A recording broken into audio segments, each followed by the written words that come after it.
Hey guys, Fox here, and today we're going to be doing the top 10 players of the 2023 USFL season. Just like last year, this is going to be my personal opinion of the top 10 players, viewing it based on their overall quantitative stats, how they compare to other players of their position and their side of the ball, as well as what awards and where they finish in rankings come in. Without further ado, let's get started with number 10, Wes Hills. Wes comes in at my number 10 player just barely. This was the hardest spot in the list because I really felt that there was probably about five guys you can make a very good case for, but I went with Wes. Look, I still truly believe that as a pure running back, Darius Victor is a far better running back than Wes. I feel like Wes's end of the year slide and the fact that he won the rushing title only because he just had so many attempts at 180 that he really isn't an awesome running back. He was just a really good one. But as a halfback, as a receiver, that's why I gave him number 10. He had 278 receiving yards as a running back. That put him at 20th in the entire league at receiving yards. That's crazy, especially when 253 of them were yards after catch. His yards per reception at 7.3 was far better than his yards per rush. And considering the fact that, he has so much yak, really that's showing that these were basically, screen passes or glorified runs. So in that essence, Wes was incredible. The fact is that he finished fifth in all-purpose yards without a single yard in kick or punt return. The next closest is all the way down at 12th. So him being fifth in yards after catch, which is insane. Him being second in rushing TDs, which was solid. And he was second in rushing yards per game, though, was helped by that. And he was ninth in receptions. I feel like overall he deserves to be number 10, even though his, technical rushing stats aren't the best. 3.8 yards per attempt is pretty bad considering the fact that he's tied for 15th among the top 25 rushers. Though his 10 rushing touchdowns was really solid and was better than last year's leader in Victor, but wasn't number 1. I feel like 10 is a solid spot for him, and I think he earned it. Now, coming in at number 9 is going to be some special teams love, believe it or not, and that's because it's going to Derek Dillon. Yeah, this one is might shock some of you, but I feel like Dillon definitely deserves it. He ended up not being an all USFL player. He's like the only guy on this list in the top 10 that wasn't all USFL, but he did get the Special Teams Player of the Year award, so I don't know. The fact is that receiving wise, he was a solid receiver. He wasn't insane, but 15th in receiving yards, tied for 16th in receptions. Basically, middle of the road, everything including yak, yards per reception, and receiving yards per game. But he was the number one all-purpose yards guy at 1,100. That's not even counting his 109-yard kick six that he had as he returned a field goal for a touchdown.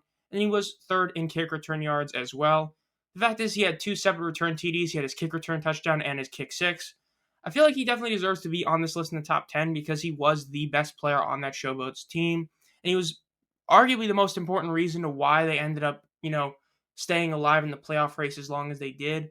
He was a very solid player, and considering the fact that he also didn't even play in all 10 games, he had the stats he did, definitely deserves to be on this list. I put him at 9. He was the best special teams player, and he was still a really solid receiver. Number 9. Now, coming in at number 8 is going to be Chris Orr. I mean, he's like your prototypical really solid, linebacker, everything about it.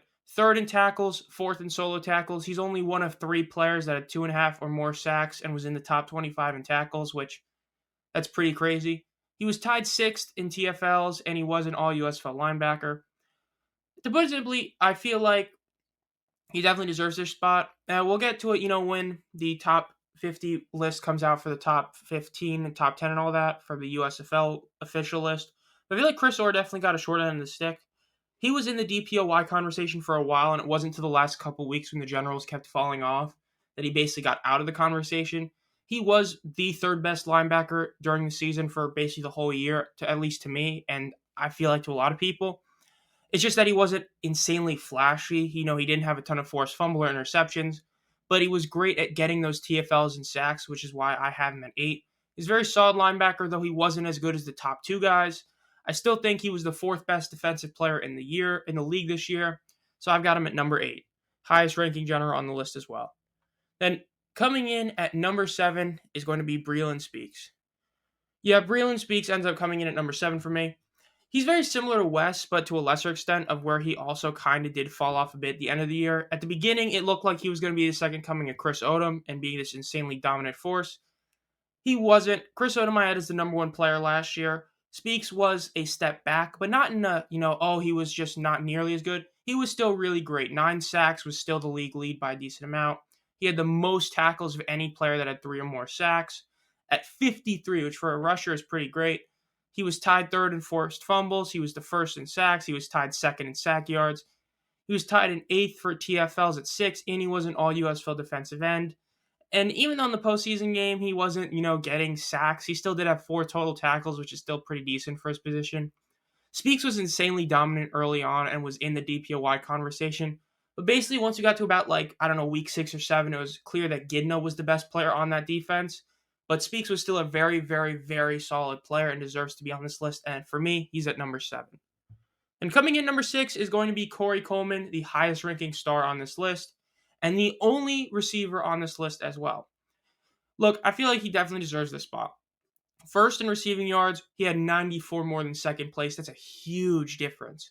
He was first in receptions, 6th in yak, 8th in yards per reception, tied 5th in receiving TDs, was first in receiving yards per game, had the 8th most all-purpose yards, 6th in punt return yards, and of course was an all-USFL receiver. Very obvious that this guy was the guy that, for OPOY, was going to come in second place. We all kind of knew who was going to win it, but for basically all until the last 2 weeks, it was a legit close race between Coleman and a guy I think you all know who's going to end up being later in the list.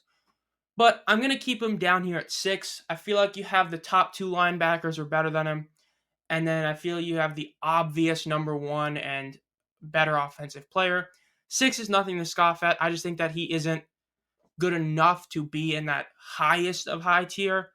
But he was still an incredible receiver on a team that had a ton of O-line issues and wasn't able to throw the ball as well as they would like. Even though Cookus did have a solid amount of passing yards, we all know it would have been much better if they had a good O-line.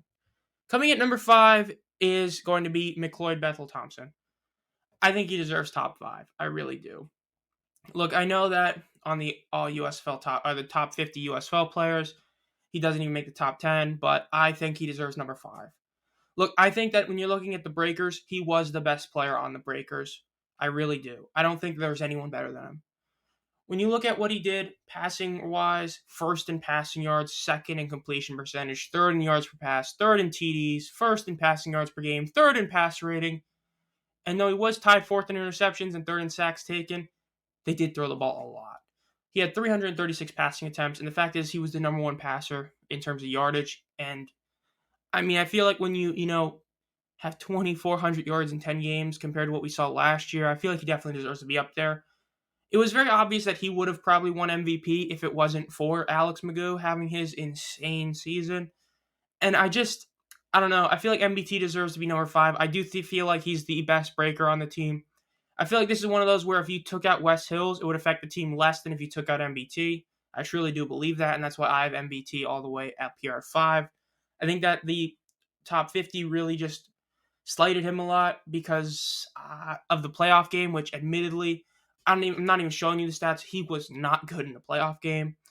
But I feel like when you talk about the regular season, he was the best breaker. He was a huge reason why so much of that team was really good. I have him at 5. He was basically like Kyle Sloter's. All the good things about Sloter was last year, minus the, insane amount of turnovers compared to touchdowns. Because, MBT did have a pretty high amount at 8, but 14 pass TDs definitely made up for some of those, including the 2 lost fumbles. A 90 pass rating is nothing to scoff at. And coming at number 4 is going to be Kayava Tizino. Yeah, you knew he was going to be very high. Number 4, I feel like this is one of the easiest spots to put him. I feel like the top 3 are very, very obvious who they are. But number 4, I feel like is also very obvious, and 4 is the most obvious spot aside from 1, and that's Tizino. Second in tackles, the leader in solo tackles, tied 7th in interceptions, tied 1st in fumble recoveries, tied 6th in passes defended, tied 2nd in TFLs, all USFL linebacker, and in the postseason, he was the tackle and solo tackle leader. Come on. He might not have had, over 100 tackles like we saw last year, but when you consider the fact that he was able to have 2 touchdowns on defense, 2 fumble recovery touchdowns, when you consider the fact that he also had passes defended, and then he had interceptions as well, come on. 2 interceptions, 2 forced fumbles, 2 defensive touchdowns, 2 recoveries, over 2 passes defended, over 2 TFLs. The only stat he's missing is sacks. He was the all-around great linebacker. We all know who was above him because the guy that won DPOY, but let it be known that Tizino definitely deserves his credit. Number 4 is a very solid spot. And now, as for the honorable mentions, I only have 2. The reason is why I did say, about like 5 guys could have been number 10. I'm gonna be real with you, I only thought of 2, and that was Sage Surratt and Jay Sternberger. Both tight ends. This was a really hard one, but I couldn't pick one of them. And I feel like even though West was clearly the second or third best at his position, I look at Sternberger and Surratt and I say you can't really put one above the other. This is one of my biggest gripes with the USFL top 50. I don't know if this video is coming out before or after that one, but Sternberger did not deserve to be as high as he was compared to Surratt. These two guys really are interchangeable. Sternberger was more of the boomer bust tight end versus Surratt, who was the more, I guess we'll call it level-headed, solid tight end. Surratt had more yards, but had a lot more receptions. Sternberger had more touchdowns, but less receptions. It was like, despite having a mobile quarterback, Sternberger wasn't as good a safety blanket as Surratt was. They were both really solid. It's hard for me to pick who's better than the other, and I mean that. I know a lot of people might say, oh, but Sternberger, had all these touchdowns, but as a tight end, you're supposed to be a safety blanket, and Surratt was the much better safety blanket, but Sternberger was that flashy, great tight end. Those are my 2 honorable mentions. I feel like it's very tough to pick one that's better than the other, but that's what I went with. Now, the top 3 players. At number 3, the Defensive Player of the Year, Frank Gidna. The All-USFL linebacker, the DPOY, was first in tackles, second in solo tackles, tied second in interceptions, tied third in forced fumbles, and won an insane 4 DPOWs, 4 Defensive Player of the Weeks. The one was Co. But still, that's almost half the year the people voted him as the best defensive player. He was the only guy this year to have over 100 tackles. He had 3 TFLs. He did have a sack, and in the one postseason game he played, he was incredible. 11 tackles with 6 being solo, 2 TFLs, and a sack in the playoff game. He went off in that playoff game for what he could do. He did everything he could in that game. It's a shame they lost, but he gave it all he had. In the regular season, 5 passes defended, 2 forced fumbles, 3 picks, a sack, TFLs. Come on. Tizino had the TDs on defense, but overall Gidna was the DPOY for a reason. When you looked at the best linebacker in the league, it was very hard to ever see him not being in it. Basically, early in the year, the DPOY conversation looked to be Gidna, Orr, and Speaks. Then middle of the year, it became more of Tizino's in the picture, Speaks was falling out, and then by the end, it was Tizino and Gidna. Gidna was the only guy that across the whole season we were talking about as a DPOY guy.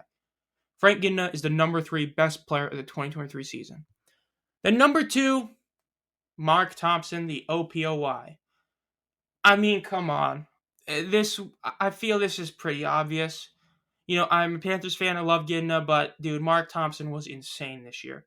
He played in 8 games and had 14 rushing TDs.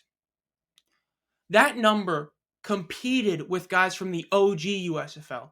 They played 18-game seasons in the original USFL, and his rushing touchdowns in a season stack up against them. I know you say, oh, but quality competition. No, at the end of the day, 14 rushing TDs in 8 games is crazy. That means in a full season, he legit could have had like 17 or 18 TDs. Oh my goodness. 653 rushing yards in 8 games. He was the number 1 leader in rushing yards per game, number 1 in rushing TDs, 9th in yards per rush, and 2nd in rushing yards. He 4.8 yards per carry with that workload and only 1 fumble. The Gamblers were 0-2 when he wasn't playing, and then when he came in, they went 5-3. If he plays the whole year, they make the playoffs. I think it's easy to say they make the playoffs. Obvious number 2 to me. Mark deserved it. But number 1 is Alex McGough. Yeah, the most anticlimactic number 1 of like any list because of how obvious it was. Usually when someone like a quarterback wins an MVP, people always complain, oh, but it should have been this guy. Oh, but this running back was really good. No, nobody complained because he was far and away the best player. In the regular season, he was 3rd in yards, 1st in completion percentage, 1st in yards per pass, 1st in passing TDs, 3rd in passing yards per game, 1st in pass rating, all the way down at 6th in interceptions and tied 6th in sacks taken. Remember, he didn't even start all 10 games. He started 9, played in all 10. He was 6th in rushing yards. Not among quarterbacks. He was 6th in the league in rushing yards. 4th in yards per rush, 3rd in rushing TDs, and 9th in rushing yards per game. Oh my goodness. 400 rushing yards to go with his 2,100 passing yards. He had 7 total turnovers. He had 25 touchdowns, a 108.3 passer rating. And what's crazy is that he didn't even win the title game MVP because Deion Caden had a great game. But across 2 games in the playoffs, he had 2 unbelievable games back to back. A 140.8 passer rating. That's not for a game. That's for the division championship and the championship game. First in passing yards, first in completion percentage, first in yards per pass, first in passing TDs, second in passing yards per game, first in passer rating, tied third in interceptions with 0, second in sacks taken. Rushing wise in the playoffs, he was the best rusher in the playoffs. First in yards, yards per rush, TDs, and yards per game, with TDs being the only one that was tied. He had 9 touchdowns to 1 turnover in the playoffs. I mean, come on. Alex Magoo far and away was the best player in this league this year. He so far and away better than everybody else this year. I mean, he stepped it up in the playoffs to have that type of, it's just obvious number one. When you clicked on this video, you knew who number 1 was, and it was basically who's 2 through 10. And so that'll do it. This has been Zomfox. Let me know if you agree with my top 10, and also let me know who you disagree with and what your top 10 is. As always, make sure to subscribe and hit the bell to be notified as soon as any videos come out regarding the merger, regarding the OG USFL, this USFL, or anything like that. And as always, have a great night.